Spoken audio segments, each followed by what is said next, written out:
중국 해군이 그야말로 개쪽을 당했습니다. 지난 8월 11일 남중국해의 세컨 토마스 함초 해역 필리핀 해양 경비대의 보급 임무를 저지하기 위해 의기양양하게 몰려든 중국 해군과 중국 해양 경비대 선박들이 필리핀 경비함을 향해 위협적으로 돌진하던 그 순간 오히려 중국 선박 두 척이 서로의 동선을 파악하지 못하고 팀킬을 해버리는 사건이 벌어진 것인데요. 남중국해를 자신의 앞마당처럼 여겼던 중국의 오만함이 불러일으킨 망신이자 국제사회에 그들의 민낯을 스스로 폭로한 결정적 사건이 되었습니다. 이에 중국은 이를 갈며 필리핀을 향해 복수의 시간을 다지고 있는데요. 그러나 그러한 계획이 세계 최고의 조선 장인들을 보유한 한국에 의해 저지될 것이라는 분석이 나오고 있는데 오늘 그 내용 빠르게 한번 살펴보겠습니다. Let's get it. 사건의 전말은 이렇습니다. 발생 지역은 필리핀 배타적 경제수역 내에 위치한 암초였는데요. 필리핀은 이 지역에서 시에라함을 해상 기지로 삼아 해병대원들을 주둔시키고 있을 만큼 실질적인 영향력을 발휘하고 있습니다. 이날도 어김없이 필리핀 해경 소속 함선이 정기 보급 임무를 호위하는 중이었는데 뜬금없이 중국 군함들이 나타난 것입니다. 중국 해군과 해경선이 각각 한 대씩 말이죠. 2대1이라는 치사한 수적 우위를 바탕으로 중국 해경 3.104함은 필리핀 경비함의 바로 앞으로 뱃머리를 들이미는 극도로 위험한 헤드온 기동을 감행했습니다. 이는 다분히 의도적인 중국의 압박 전술로 아나무인의 정부를 뒷배삼아 불법을 저지르며 해당 지역을 점유하고자 함인데 중국은 이를 결연한 의진이 뭐니 주장하지만 명백한 국제법 위반으로 국제해상 충돌 예방 규칙에서 어긋나는 것이며 자칫 대형 참사로 이어질 수 있는 몰상식적인 행위라 할 수 있습니다. 그렇게 두 함선의 거리가 불과 수미터까지 좁혀지는 일촉즉발의 상황. 필리핀 경비함의 숙련된 승조원들이 긴급히 가속하며 방향을 틀어 충돌을 겨우 피할 수 있었는데요. 그 사이 필리핀 보급선을 양쪽에서 압박하려던 중국 해군과 해경 선박 두 척이 우스꽝스럽게 서로 부딪히고 말았습니다. 그리고 이 영상은 곧바로 전 세계에 퍼져나갔죠. 중국 해경선의 함수 부분은 상당한 손상을 입어 항해가 불가능한 상태가 되었고 중국 해군 구축함 역시 선체에 움푹 들어간 자국과 긁힌 흔적이 관측되었습니다. 안타깝게도 침몰하진 않았.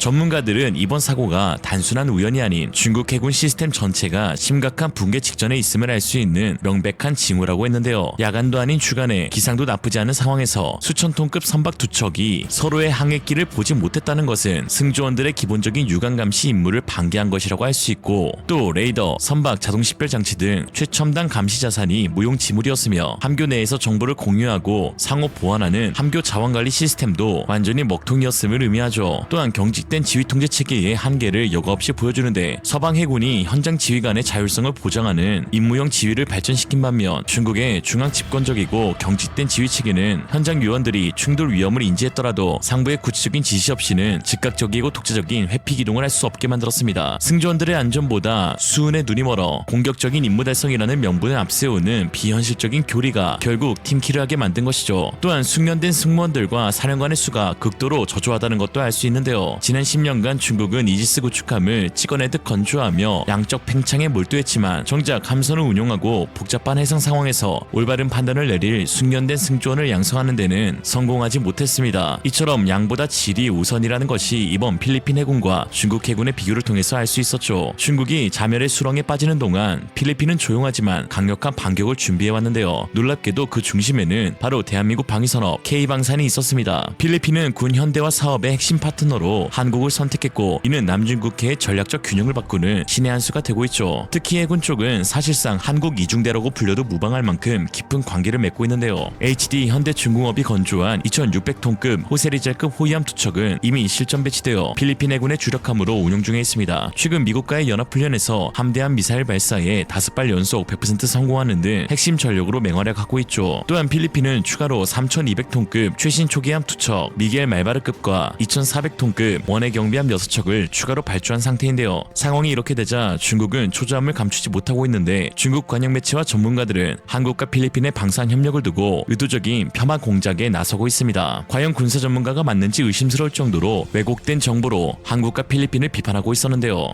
自去年以来，菲律宾在中国黄岩岛、仁爱礁等岛礁问题上的频繁挑衅，也引发了国内网友对菲律宾军事实力的好奇。今天的节目，我们就一起来盘点一下菲律宾海陆空三军那些值得一提的兵器装备。首先，我们来了解一下菲律宾海军最强的几艘舰艇。我们来看看，目前菲律宾海军最新的战舰是2艘购自韩国的何塞黎刹级护卫舰，满载排水量2600吨，采用全柴动力，最大航速25节。舰上配备一部 TRS 3D 单面机械旋转相控阵雷达，由韩国开发的战术数据链和战斗管理系统剑壳声纳。但由于资金不足，配置清单上的8单元垂发系统、近防炮和拖曳声纳装置处于 FFBNW 状态，意思是试装但未配备。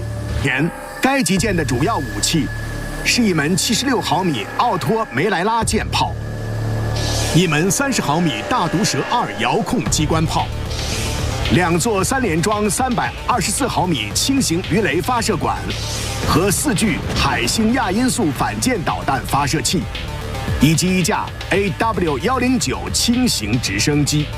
当然，我们说具体到菲律宾的舰艇上面呢，这个情况比较复杂，它有几个层面的原因。第一，当然是因为钱，除了这个钱不够之外，菲律宾方面是选择了韩国来作为这个承建的这个应该说是这种承建方。当然，韩国这个承建方呢，它有自己的很多问题。一方面呢，它在没有得到菲律宾的允许的情况之下，把很多原定菲律宾选购的具体的套件改成了韩国的版本。你比如说泰雷斯公司的这个战斗指挥系统换成了韩华公司，就韩国人自己制造的版本。菲律宾方面看到这种情况呢，那我宁肯不装，我也不希望装到你韩国的版本。我要什么你就给我装什么。那韩国方面说那不行，我就要装我的版本。所以我们说，对于菲律宾来讲呢，虽然选择了韩国，而且似乎也是不是得到了这个美方的支持，但是实际操作层面，美国也好，菲律宾也好，韩国也好，为了自身的这种利益，他很多时候是会拿这个相关项目作为一个棋子来漫天要价，来进行这种相关的对抗。最终的结果呢，当然就是菲律宾相关的舰艇可能大面上看着是完整的，但是你看很多的细节，它确实是没有装上。就像我们买一辆车，这个车似乎已经到货了，结果一问，车门也没有，窗户也没有，什么也没有。到最后你开出去的情况之下，我们说那只有出洋相的这样的一个结果了。对，就像去买了辆车，但是不管是因为钱啊，还是什么其他复杂的原因，总之是缺点零件，出去了就是个车架子。但如果说我们这个车假如缺的是个灯，晚上黑夜出去，那可能会撞树。如果现在是我们换成了护卫舰，没有垂发，这个登陆舰没有炮，换成了这些装备缺少零件的话，会产生什么样的后果？这些装备呢，如果缺少核心武器装备、核心能力，它只是个凑数，就是说有舰艇数起来有那么3、4艘，但是能力呢非常的弱，所以有没有跟强不强完全是两个不同的档次。因为最近呢，美国、菲律宾还有日本搞联合演习，演了半天呢，跟澳大利亚加入4个国家5条船，菲律宾没有一条船有资格加入编队。人说你来是捣乱的，根本不可能形成能力。如果这个像它这个新型护卫舰没有垂发系统，那你整个编队防空你是负担，人家要掩护你不能为整个编队防空做贡献。如果登陆舰没有副炮，没有其他任何防护能力，那就是海上最胖、最慢而且最蠢的目标。那其他国家任何一种武器装备都可以对它发动打击行动。确实是这样。那么它的空军又怎么样呢？那么金鹰呢，这个 FA50虽然号称是韩国制造，但是如果你要是看它的所谓的爹和妈的话，其中之一是美国的洛克希德马丁公司，就是它其实很大程度上的关键的技术跟设备是抄在美国人手里。菲律宾方面2015年签相关单子的时候，曾经讲过说12架里面可能有3到4架会升级超视距空战能力，但是后来这件事情就再也没有什么下文了。而对于 F-22来讲，它对金鹰之间那是有绝对意义上的代差优势。那么首先我们说菲律宾方面想要在近距离格斗里面去击落 F-22，你要解决怎么样看到 F-22，怎么样接近 F-22的问题。如果菲律宾能够解决这个问题的话，那么 F-22的这个5代机的概念就不成立了。所以我们只能够确定一点，就是菲律宾这架战机理论上讲是没有能力在被击落之前发现 F-22的，但是 F-22为了制造这样一个结果，所以放水了，就有点像2个人比武，说好，我让你双拳2脚，我所有武功不用，咱们俩先近身。那这种在实际作战中根本不可能发现。因为对于菲律宾来讲，它的战机是看不见 F-22的，它也没有能力在 F-22攻击它之前去攻击 F-22，那么怎么样去进入到近距格斗？所以其实我们说就是这样的噱头。那么当然我们说是为了韩国跟美国配合一块卖 FA50的一个人为的噱头，甚至我们说可以认为美国的军方为了这个洛克希德马丁公司的经济利益，它实际上在进行放水。那么这种放水在实战中没有任何的意义。从这个问题上，您从装备的角度解答的已经非常的周全了哈。那换句话来说，菲律宾精英击落美军猛禽，这不过就是美军故意放水逗着玩呢。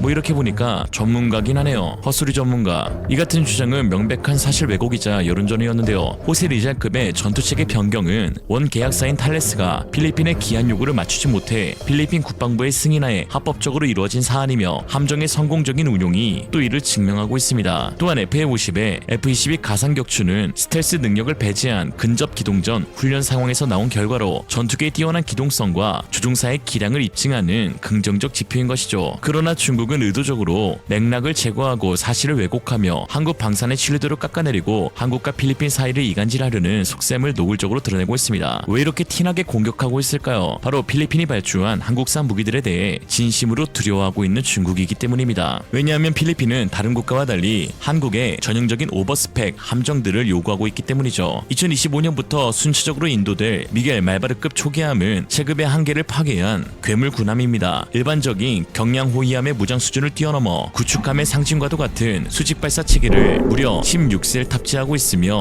심지어 최첨단 A4 레이더를 탑재하고 있습니다. 이는 중거리 대공 미사일 운용이 가능해져 함대의 방공 능력을 비약적으로 향상시키며 전방위 동시 대응 능력을 부여하는 것이죠. 3200톤급 함선의 16VLS와 A4 레이더의 조합은 동급 최강은 물론이거니와 사실상 5000톤급 구축함 스펙과 맞먹는 수준인 것이죠. 심지어 경비 임무를 맡을 원의 경비함조차 오버스펙으로 둘둘 감싸져 있는데요. 일반 기관포가 아닌 호위함급의 76mm 주포를 장착했으며 특히 최근에는 수직 발사대 4셀을 탑재할 수 있는 공간까지 확보된 것으로 알려져 있습니다. 원의 경비함에 VLS를 탑재하는 경우는 전 세계에서 유례를 찾아볼 수 없을 정도인데 신형 발사대인 KVLS에 한 셀당 쿼드팩 형태로 해궁 쌈 4발 탑재가 가능하죠. 이는 평시 순찰 임무는 물론 유사시에는 전투함의 역할을 수행할 수 있는 전투형 경비함의 탄생을 예고하는 것입니다. 이처럼 필리핀이 함정들을 오버스펙으로 무장하는 이유는 명확합니다. 압도적인 수량을 지닌 중국에 맞서기 위해 단순히 함선 수를 늘리는 대신 한척 한척의 전투력을 극대화하여 상대가 쉽게 무시할 수 없는 치명적인 한방을 갖추려는 비대칭 억제 전략인 것이죠. 그리고 이처럼 무리한 필리핀의 요구를 충족할 수 있는 말 그대로 커스터마이징 할 수 있는 국가는 단연 한국뿐입니다. 이는 조선뿐만 아니라 육해공 모든 무기체계에 동일하게 적용되는데요. K방사는 서방 선진국보다 출발은 늦었지만 기술을 모방하는 데 그치지 않고 이를 완벽히 소화해 100% 우리 것으로 체화하면서 현재는 그보다 더 나은 무기체계까지 만들어낼 수 있는 기술력과 혁신을 보유했습니다. 그것이 한국 방산의 DNA죠. 한화, 현대, LIG, 넥스원 등 모든 방산 기업들이 하나같이 맞춤 솔루션을 잡아야 하는 이유가 바로 여기에 있는 것입니다. 6.25 전쟁 참전국가 형제국인 필리핀, 오늘날에도 그 우정은 강력한 방산으로 증명되고 있습니다. 오늘의 한 줄평, 한국이 맞춤 솔루션이라면 중국은 진짜 맞춤. 이생으로 리얼리즘이었습니다. 여러분의 생각은 어떠신가요? 현명하고 지혜로운 여러분의 의견을 지금 댓글에 남겨주세요. 감사합니다.